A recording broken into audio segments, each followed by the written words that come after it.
That's it, that's the whole opening.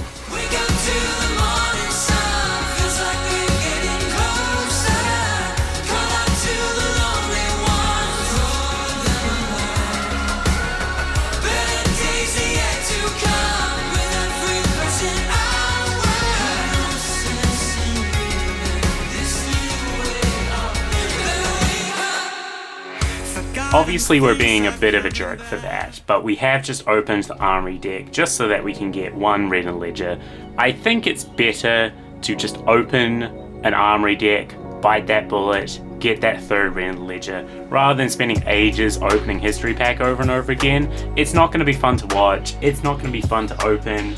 I just think it's more interesting if we instead use that energy to do something more interesting. There's tons of more interesting things that we can be doing, so we're going to be working on that. Now remember from last week, because we only spent $20, we have banked the $20. That's how we could afford the Armoury deck this week, so it is still on budget.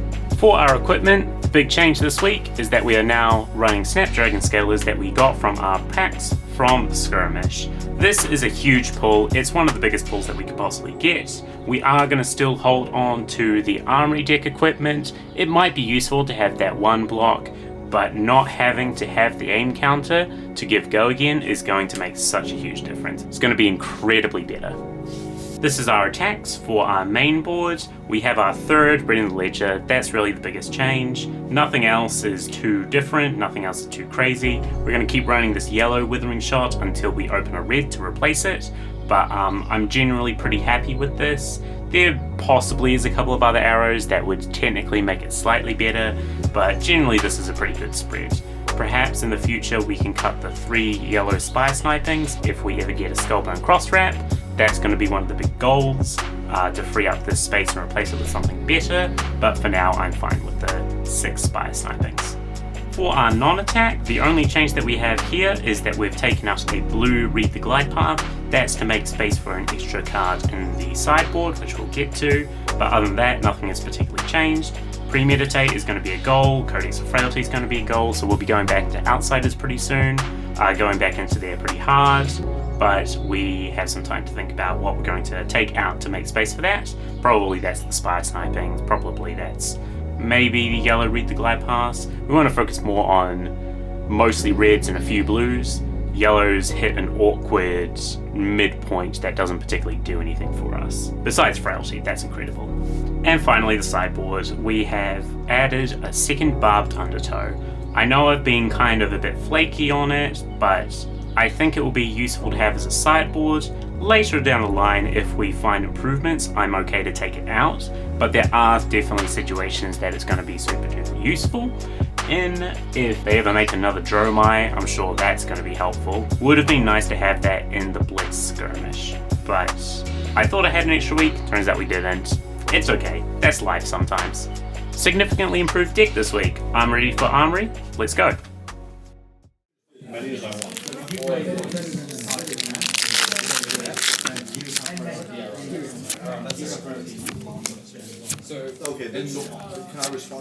I just saw a KO at the back. Zalia. White border. Surely you open a skullbone. Or a New Horizon. Oh, okay. I'll take the kunai. To start the night, we are going second against Jarl, who on their first turn will play an Arctic Incarceration, giving us 3 Frostbites. We think on it for a little while, but we decide that instead of trying to force our way through it, which we technically could, Jarl would likely choose to block the damage out, and against a more defensive-minded deck like a Guardian, we would want to be finding ways to dominate arrows to force them to take damage.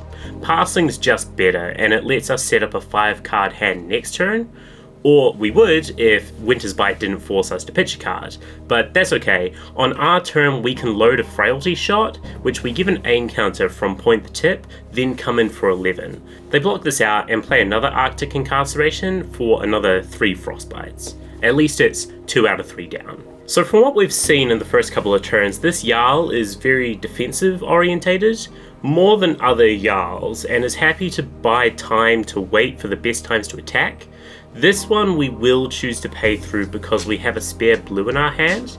When I watched back this footage, I wondered if it might have been better to wait for the next turn and find a way to dominate an important arrow, because we did have to pitch 3 cards to attack for 12, but it did take their whole hand, so I don't know.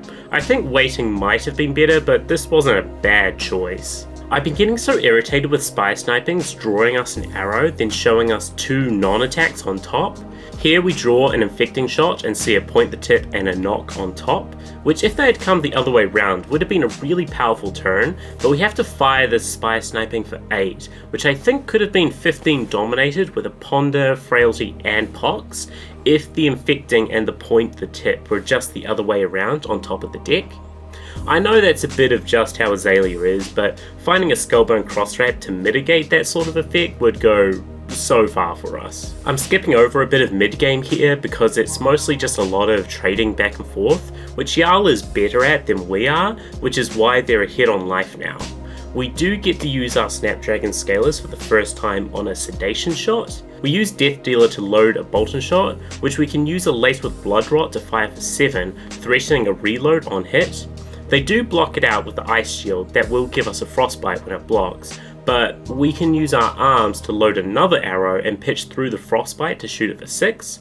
This makes the whole turn an 18 damage combo, which if we can't dominate arrows, this is the second best thing to force through damage. It does use 3 equipment pieces, which now lets Jarl use his ability to give us more frostbites, but at this stage in the game we can't be conservative about our pieces. They're there to be used, and it's much more efficient than letting Jarl do what he wants. Jarl takes this damage to go to 5 and plays a Command and Conquer at us. Because they haven't made a Seismic Surge off of Tectonic Plating, even though they have an inertia, they're telegraphing a pummel in hand extremely hard.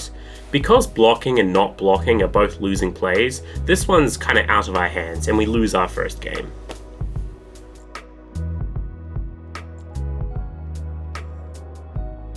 The second game is against Dorinthia and we get to go first. We start by loading an arrow and Azaleaing it away for a Sedation shot for 12 dominate with a frailty and inertia on hit.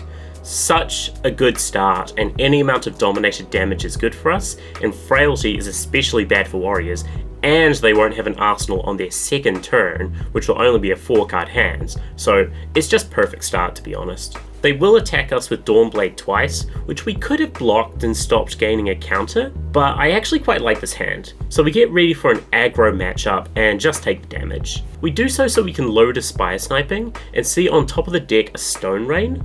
Because we have Point the Tip in hand, we can give it its Banish effect and shoot for 13 dominate with 2 frailties. Maybe because they're so weakened for next turn we could consider taking the counter off Dawnblade, but we'll see what our hand is first.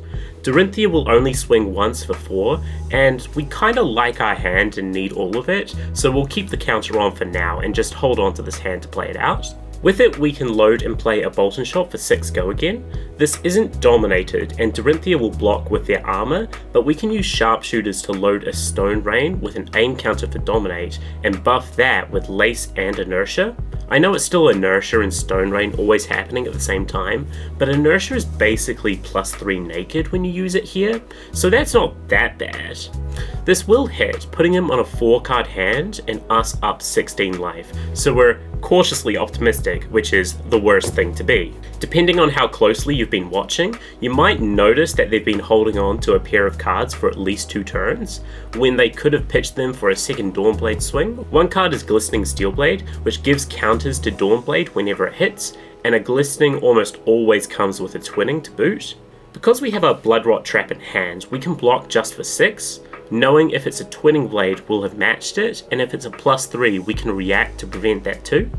It is a Twinning Blade, allowing a second swing with Dawnblade, which we will block with our other 2 cards.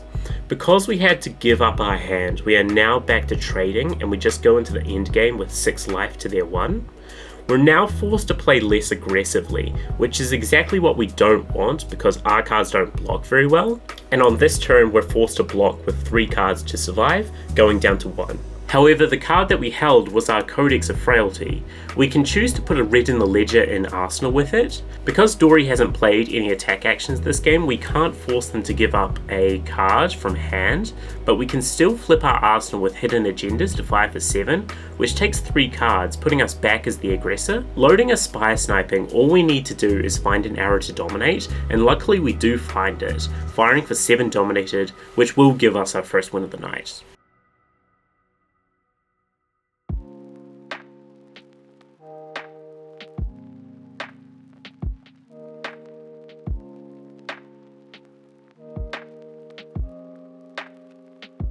And finally, we're going into Aurora. Like what I said about Syndra, Aurora is an aggro deck that doesn't block very well, so finding red in the ledgers or sleep darts are what is going to win us this game. We only have a couple of turns to really find those things, because otherwise they're going to out aggro us and just put out more damage than we can handle.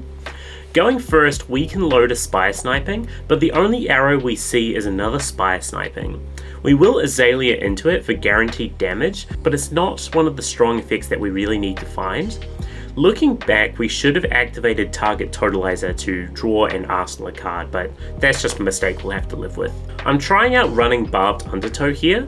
Because this Aurora isn't using a tunic and doesn't have an embodiment when I fire, they will probably need to pitch something to make this turn threatening, and though it isn't dominated, it is for 10, and if it hits, I can choose the color and stop them from pitching it. So if we call it right, it could be really big. It hits and we choose blue, but maybe yellow would have been a better call, since most Auroras are only running 3 to 6 blues these days, though I like 9 in my build. Their comeback turn is fusing an Entwined Lightning to give it go again.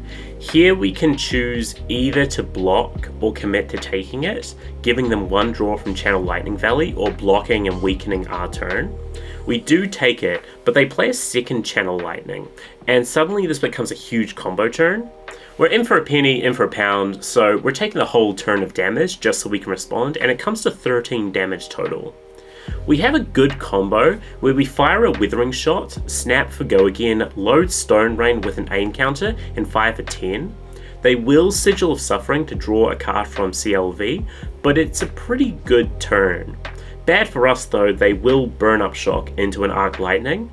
A red in Ledger that last turn might have won us that game, or any during the whole game maybe. But we aren't able to stop an attack action from connecting, giving us burn up and taking enough damage to finish us off, ending the night 1-2.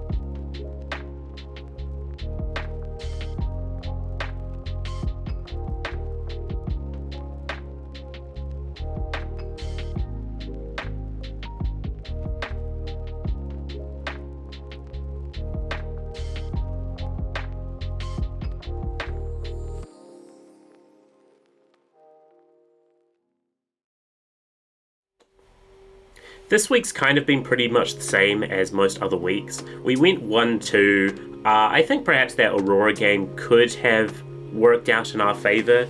I think our hands just didn't line up quite nice, and they said after the game that their combo turns just lined up absolutely perfectly for them, so sometimes that might just be a little bit out of our hands.